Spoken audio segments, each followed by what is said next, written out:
محترم حضرات، 9 ذی الحجہ کی فجر کی نماز کے بعد سے 13 ذی الحجہ کی عصر کی نماز تک ہر نماز کے بعد ایک بار یہ تکبیر تشریق کہنا واجب ہے۔ اس طرح سے پڑھیں گے: اللہ اکبر لا الہ الا اللہ واللہ اکبر وللہ الحمد۔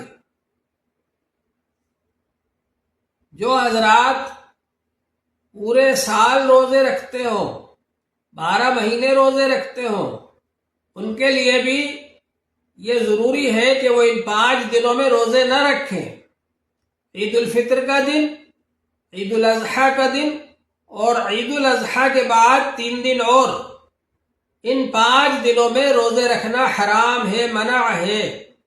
لہذا عید الفطر کے دن، عید الاضحیٰ کے دن، عید الاضحیٰ کے بعد 3 دن روزے رکھنا منع ہے، اس سے بچنا ہے۔